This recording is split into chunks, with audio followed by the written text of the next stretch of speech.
അമ്മ അമ്മ അമ്മ എന്താ പറ്റിയേ? അമ്മ എന്താ പറ്റിയേ? അമ്മ കണ്ണോർക്കമ്മ.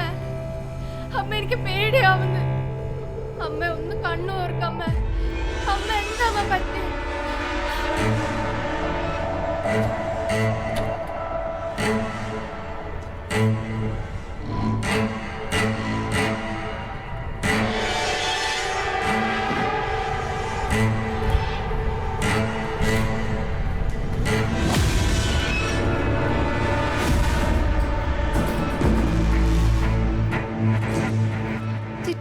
ചിറ്റ അമ്മ ഹാളിൽ വീണ് കിടക്ക.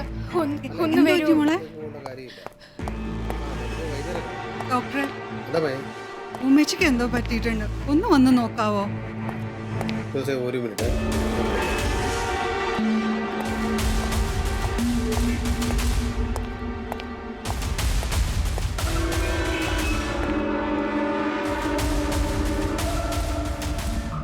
ഉമ്മച്ചി ഹോളില് വീണ് കിടക്കാന്നാണല്ലോ മോള് വന്ന് പറഞ്ഞത്. മോളോ? എന്തിന് മോളെവിടെ? മോളെ റുക്കു, ഉമ്മച്ചി. ഡോക്ടറെ,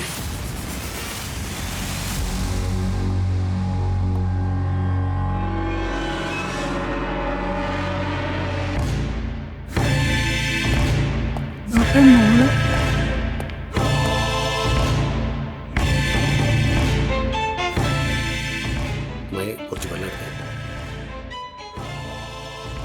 കുറച്ച് വെള്ളം കിടക്ക്.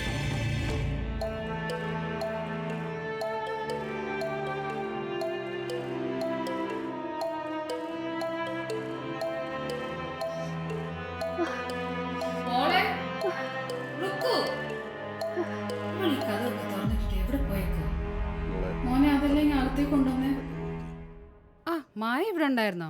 ഉമ്മച്ചി, മോള് കിച്ചണില്. മോള് കിച്ചണിൽ എന്ത് പറ്റി? മോളെ എന്താ ഇവിടെ? എന്താ പറ്റി? ടെൻഷൻ ആകാതെ നമുക്ക് നോക്കാം. ഫസ്റ്റ് എയ്ഡ് ബോക്സ് എടുത്തേ. മോളെ ഒന്ന് വീട്ടിലേക്ക്. ഒന്നുമില്ല മോനെ.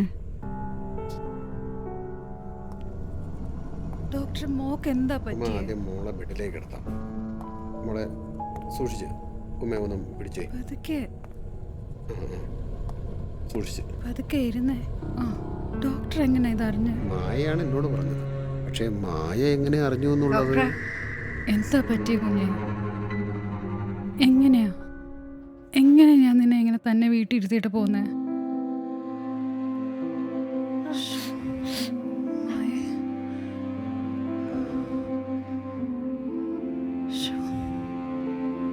എന്തോ പറ്റിയെന്ന് പറഞ്ഞേ.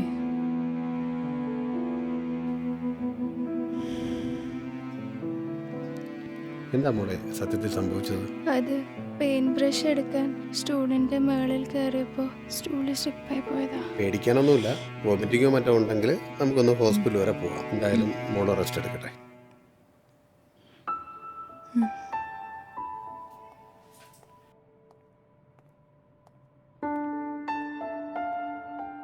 ഡോക്ടറെ, എന്നെ വീട്ടിൽ വന്ന് വിളിച്ചത് മോളാ. ഇവിടെ ഇപ്പൊ എന്താ സംഭവിച്ചേ? എൻ്റെ ഒരു അസംഷനിൽ ഇവിടെ എന്താണ് സംഭവിച്ചത് എന്ന് പറഞ്ഞാൽ അത് ഹ്യൂമൻ സൈക്കോളജിയുമായി ബന്ധപ്പെട്ട് പറയേണ്ട കാര്യങ്ങളാണ്. അതൊക്കെ തനിക്ക് എത്രത്തോളം മനസ്സിലാക്കാൻ സാധിക്കും എന്നെനിക്കറിയില്ല. ബട്ട് വളരെ സിമ്പിളായിട്ട് പറയുവാണെങ്കിൽ വളരെ ക്ലോസ് റിലേറ്റഡ് ആയിട്ടുള്ള ആൾക്കാർക്ക് ഉണ്ടാകുന്ന ആക്സിഡൻറ്റ് പോലുള്ള ചില സംഭവങ്ങൾ അവരുമായി അടുത്ത് നിൽക്കുന്ന ആൾക്കാർക്ക് പെട്ടെന്ന് ഫീൽ ചെയ്യും.